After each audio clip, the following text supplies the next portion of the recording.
The next topic I'm going to get into is more of the international tax flavor. And I just want to take the opportunity, given that, to mention that we will be having a new tax principal joining our team in October. He's a specialist in transfer pricing. His name's Alvaro Flores.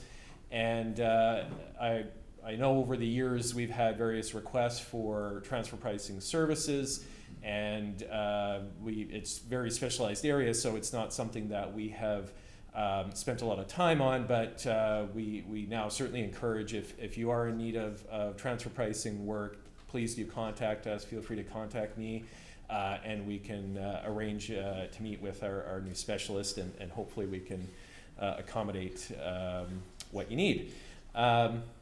So as I said, the next topic's more about international tax issues. So just out of curiosity, a show of hands of those of you that have companies that have foreign subsidiaries that you deal with.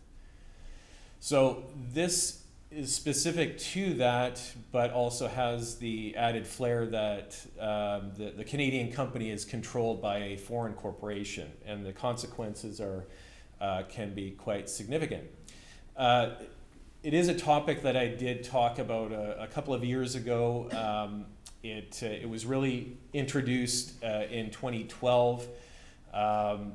The recent budget back in March expanded these rules, so we thought it'd be a good idea to go over them again and to explain how they've expanded and what else that they're now catching in this net. So basically, the intention of these rules were to prevent the tax-free removal of surplus earnings from Canadian companies that are involved in some of these international structures. And prior to 2012, some of the structures enabled reinvesting of earnings that were made by, say, subsidiaries of a Canadian company, reinvested elsewhere and never made it back through the Canadian company to be taxed in the Canadian tax regime. The other part that led to these rules were certain jurisdictions that have different rules around deductibility of interest or inclusion of interest income, meant that the Canadian company could create losses, and the other side of the equation didn't require there to be income included, so it was what they called a double dip scenario. So we'll get into how these actually apply, and I know for me it's always easier to have a picture to explain the concept. So you start with Canadian corporation that has a foreign parent corporation. So these are rules that applied prior to the budget that came out earlier this year. So at that point, it was a foreign corp owning a Canadian corp, and we refer to this as a CRIC, abbreviated Canadian Resident Corporation, that then subsequently invested in a foreign affiliate below it. And a foreign affiliate is defined as having a 10% plus equity investment. The investment that comes afterwards, it can be in the form of debt or equity. It doesn't really matter in order for the rules to apply. So essentially, this is the basic structure that you start with, where the rules may come into place. So the investment down to the foreign company would trigger what's known as a deemed dividend up to the foreign parent. So I know it doesn't really seem rational that why would an investment down to a foreign subsidiary or foreign affiliate result in deeming there to be a dividend paid up to the foreign parent of the Canadian corporation. And basically, the way that the government saw this was that the only way that they can catch these subsequent transactions of going outside of the Canadian tax regime was to basically tax it on the way down to the foreign affiliate. So the kicker with it is that even though it's a deemed dividend only for Canadian tax purposes, this also means that there is a withholding tax that applies to it, and this is really the punitive part of this. If in particular, if it's a country, or the parent, let's say, is in a country that does not have a tax treaty with Canada, the base tax rate or withholding tax rate would be 25%. So if it's a considerable investment, as I mentioned, it could be loan or debt or equity into that foreign affiliate. If it's a substantial investment, 25% of that could be a very large hit. So one of the ways to get around this is essentially to designate a portion of the paid up capital on the shares that the foreign parent owns of the Canadian company to be reduced. So instead of it going up to it as a deemed dividend, it's basically saying we're going to reduce your cost base in the Canadian company so that in the future you cannot distribute out funds tax-free using your paid up capital on your shares. So as I mentioned, it was originally introduced in March 2012. As I went through, it involved a Canadian corp controlled by a foreign corp. Subsequent to that, an investment by the Canadian corp down to a foreign corporation, and that foreign corporation being a foreign affiliate and meeting that definition. So now there are a few exceptions that come into play but having said that, they can be very challenging to fall within. So the first one, the pertinent loans or indebtedness, is basically treated as if it's a bona fide loan. You have terms of repayment. You're charging interest at least the prescribed interest rate that CRA releases. So in that case, they can view that as a loan that's separate and has terms of repayment, and the fact that there's interest income being recognized by the Canadian company, the government seemed fine with that type of an arrangement. The second exception involved certain types of reorganizations where you have certain companies in the structure that are moved around. But of course, the key here is that it can't involve a new investment. So that wouldn't be in an exemption where you're trying to move money down and try and shelter that investment from the rules kicking in. And the third one, which again can be quite challenging to fall within, is the Canadian-centric business expansion. So it's what is known as a more closely connected rule. So if the Canadian company is more closely connected to the business of the foreign subsidiary than the foreign parent, then you can try and rely on that position. It has been tested a few times, but it can be very challenging for CRA to accept that argument. You have to be very clear. Things like the foreign affiliate and the Canadian company should have different board of directors than the foreign parent. It should certainly have a different business. If the Canadian company and the foreign affiliate are in exploration and the parent company is in, it could be in cannabis or something like that, you can argue that, well, the Canadian company is involved in the same business as the foreign subsidiary, whereas the foreign parent might have a completely different business line. There could be arguments made there to support that position. But again, it can be very challenging, so it's something that would have to be looked at closely. And of course, the last is the recourse would be designating that the paid up capital on the Canadian company's shares held by that foreign parent are reduced basically for a tax cost basis, so that future distributions up the chain can't be done on a tax-free basis. So to the changes in 2019. So although I'm sure a lot of the people out here are dealing more in the public markets where you see corporations holding corporations, the rules now expanded this to not only a foreign corporation holding the shares of a Canadian corporation, but also non-resident individuals, non-resident trusts, or any combination of related individuals, trusts, or companies involved in the group. So that can have a significant change on how things are. If you've got someone that's come to Canada and they've set up a Canadian company and perhaps it has a subsidiary in the US, because that individual now that controls the company is a non-resident, that could play into the same rules and cause the same issues. So something to keep in mind, if in the past, one of the reasons why he didn't fall into this category was because the significant owner of the Canadian company was an individual, not a corporation, but is also non-resident, perhaps that's something that you would need to look at this point to determine if there's a problem. The other was that basically they revised the definition of related to basically reduce the threshold and make it easier to fall into that category than before.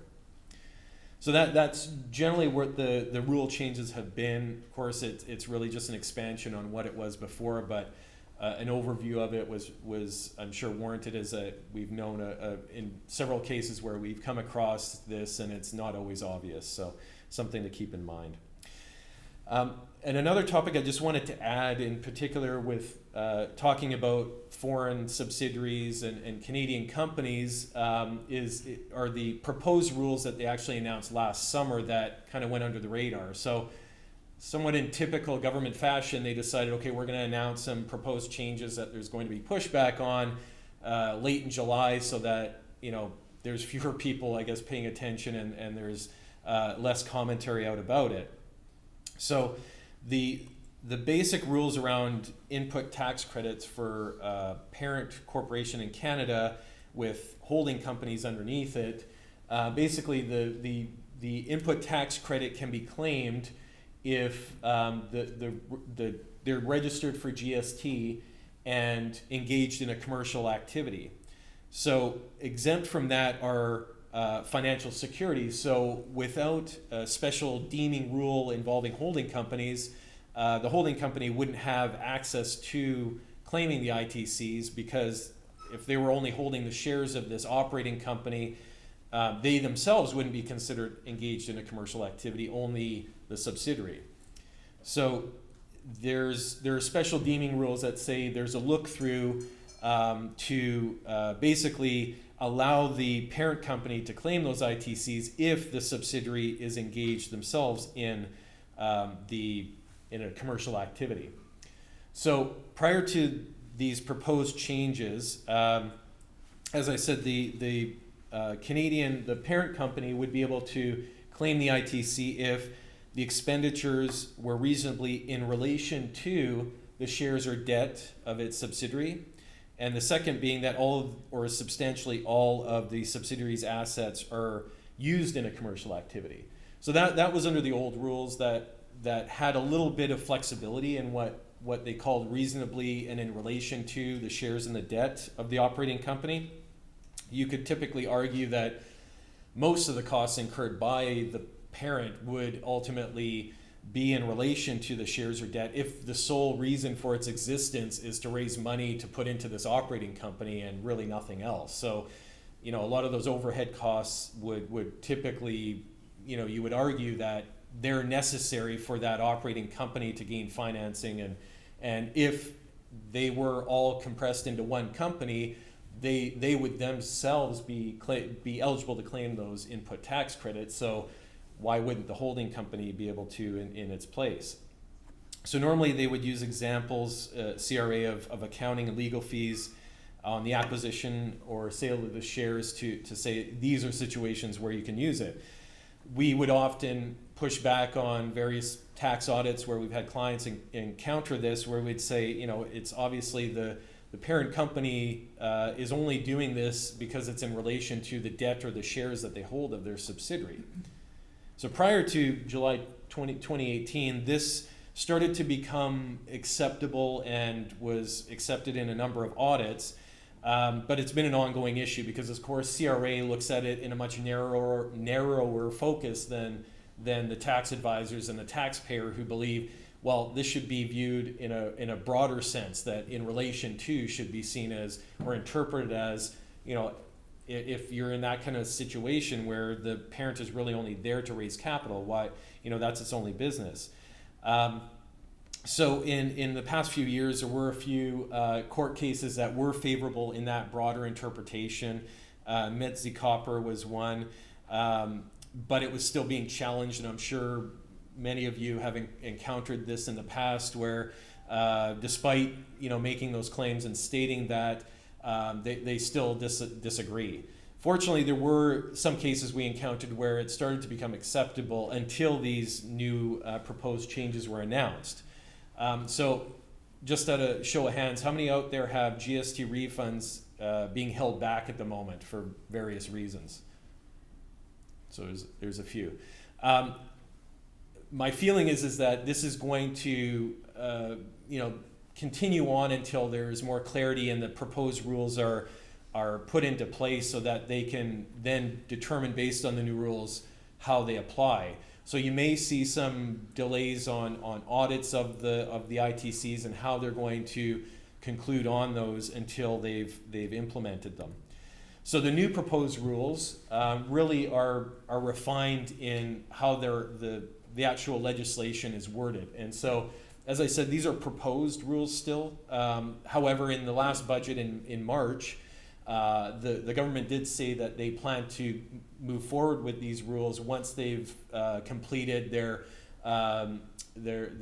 review and have received all the comments from various stakeholders that are such as the tax advisors on how they feel this is going to come into play. And given the last couple of years and how they've introduced tax changes, I don't see there being too many changes to what they've already proposed. So you can probably assume that this is going to move into law. So basically, they refined it to say costs involving the issuance or sale of shares or debt of the holding company to the extent that the proceeds are transferred to the subsidiary or operating company, and other activities of the holding company if the holding company meets a new property test, which requires all or substantially all of the property of the holding company to be shares or debt of the operating company. So for that last point, I'm sure there's, in a lot of cases with the people in this room, it's probably easily met where your foreign subsidiary or your operating company, operating subsidiary represents almost all of the assets that the parent company holds. And so that's quite typical. So that shouldn't really be a challenge to meet. However, the second point there of costs involving the issuance or sale of shares or debt, they're now replacing the in relation to the shares or debt to specifically the specific transaction that led to the issuance. I think in the defense of in these audit situations would still be, I think, the same arguments that you would say, well, the costs or on involving the issuance or sale of shares, you take your audit fee, let's say, for example, well, you wouldn't be able to trade if you didn't have an audit performed, and the costs associated with that are inevitable. So, you could argue in one way or another that does relate to the issuance or sale of shares, albeit, it starts to get to be a thinner argument. So as I said, just to recap, the real changes are narrowing the wording and the definition of what is considered to be reasonably or in relation to the subsidiary shares, and to refine that further. And as well, the ownership test, it used to be only 50% had to be held, or the shares of the subsidiary that are held by the parent would have to represent at least 50% or more, and now that's a 90% test.